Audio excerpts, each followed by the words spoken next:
February the 4th, and this is the London Review.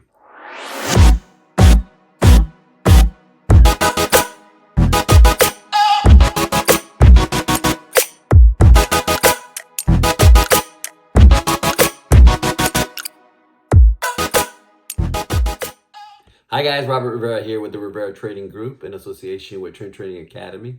Enjoying my daily cup of joe. This one is a Colombian mug that I acquired some time ago when I was in Colombia, but it's got Puerto Rican coffee inside. It's the best, you know.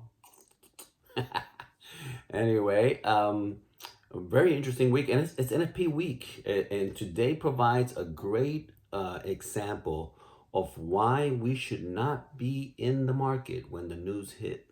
This is a hugely important. I try to tell all my students, at least one of them got burned last night or this morning because of it. But when non-farm payroll, which is what this week is, and Friday tomorrow is the non-farm payroll, when the numbers come out, the week of non-farm payroll brings a whole bunch of news. And this morning at 7 o'clock in the morning, there were going to be tons of news from the pound. The sterling was going to be having quite significant news, including, I think, interest rates. That's huge, okay? That usually moves the market in very unpredictable ways, and it's dangerous to be in a position at that time, because even if you have your stop loss in place, it could skip your stop loss and just keep going against you, okay?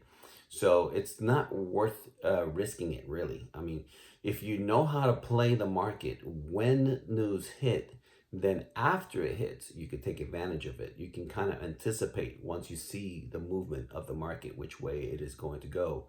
And so today, after 7 a.m., there were some opportunities there. But before, say, 7 a.m. or the transition between 6 and 7, not good. And I'm going to show you why. Let's talk about it. So this is the setup as we had it last night. And you can see that the trend line is touching the tops of it. I'm kind of anticipating if it breaks to the top, it has to break the resistance, it has to break the trend line, and it has to break the 50 moving average. So it could happen, but it's been in a strong downtrend for a while. So it's more likely that we're going to see sales happening today. But again, with news coming, you see all those flags there at the bottom, all these tiny little flags down here. Okay, that one that says 7, for example, that's 7 folders opening at 7 o'clock in the morning, and the 3 also on the left, GBP news happening at 4 a.m. So I told the team, you don't want to be in news, you don't want to be in the market when news hit, okay? So let's see the results. So here are the results. I mean, price broke out, and it broke out early. It broke out like at 10 o'clock at night, something like that, I think. And I took advantage of that first drop. In fact, my entry, to be honest, was before that big red candle drop. Before that, well, not before, but as that drop is happening, it broke that minor resistance, support. I was going to put my line of support up there, but to be a little more conservative for the team, I put it down, taking in consideration this area of support over here to the left.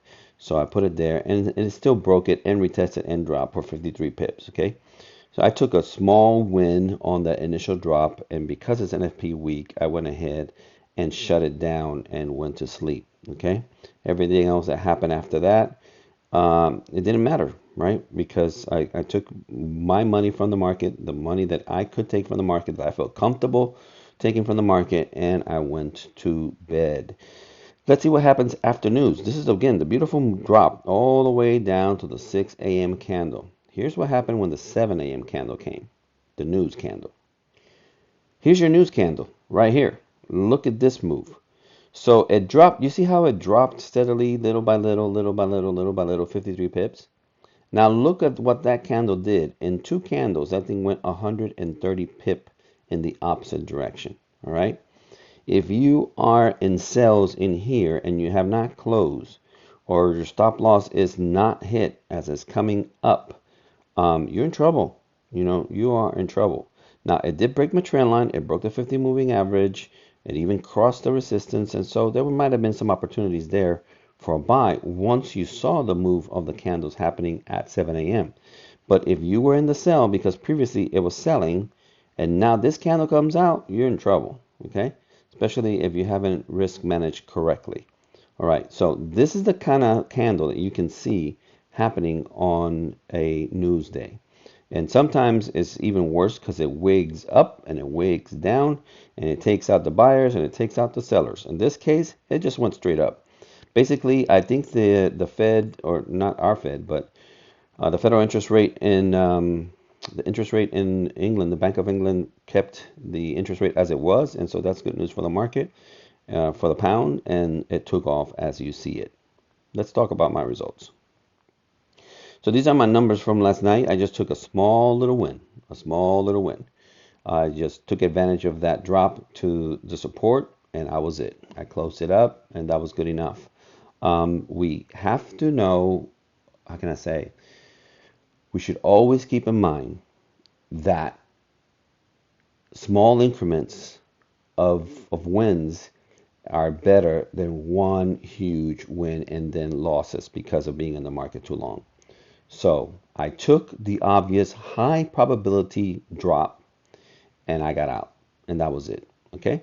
And that little bit of money that appears to be just a little bit, actually, these little bits, like Jay says, all these tiny little bits add up. Let's look at what I've gotten for the last 7 days, since last Thursday. Let's see what we got. These are my profits for the last 7 days since last Thursday. As you can tell, every little bit adds up. Every tiny little bit adds up. Okay, that $153 right there was, it wasn't even 3 minutes. I was counting it because I wanted to check it out. I thought, wow, if I was getting a loan, how could I tell my loan officer that I make $3,000 an hour? Right? Because they're always looking at it per hour. What do you make per hour? Well, when you make 150 bucks in 3 minutes, what does that translate into? I calculated it, $3,000 an hour. So again, every little bit adds up. Every little bit adds up. And I don't show this to brag. I'm showing this to show you what is possible. And this is me with low risk. This is me using small risks at a time, just slowly building the account. Okay. You don't have to take big risk to do well in the market. And those who show flashy, huge numbers in quick spurts, they also don't show you the huge losses that incur when the market goes against them. Okay, slow and steady is the way. Welcome back. So as you can tell, you don't want to be in the market when news hits. It's completely unpredictable. Okay, you could have, for example, that 130 pip move could have gone in the opposite direction, and if you are taking a buy, thinking that is it's reversing now, that thing just wicks up just a few pips to get you in, and then it drops 130 pips against you. In this case, it went against you because you were in a sell going down. And if you were still in the market when that candle opened, then you would be in trouble. Okay, because that happens in a flash. I've seen it happen. Like I've said it in other videos. I once saw price disappear from here all the way down here, 500 pips. That was on gold. It does happen when news comes out like that, when heavy news comes out like that. It can happen that dramatically. And it doesn't even give you time to get out. All right. So this is a lesson for everybody who's student, everybody who's following, everybody who's watching my videos. When having keep an eye on news. FX Books is one place where you can catch the news. Make sure you know ahead of time what's coming. And also on TradingView, you can see those little flags at the bottom, kind of gives you a heads up. That's when news is coming. And you want to close your positions before news hits. Otherwise, you're gambling. Okay. Now you can learn to trade once the candle opens, once the news candle opens. But that's not something that we recommend for new students. But you can learn to do that once the market opens. But you do not want to be in the market with a position if you're a day trader or a scalper, because it's different if you are a swing trader. Okay, you may have calculated that into your position. But if you're a day trader or a scalper, you don't want to be in the market when news hit, because you don't know which way it's going to go. And all your profits that you had just disappear just like that. Okay? All right. So this is Robert Rivera with the Rivera Trading Group in association with Train Trading Academy. I hope that you're receiving value from what you're seeing. And if so, please like, comment, and subscribe. God bless you.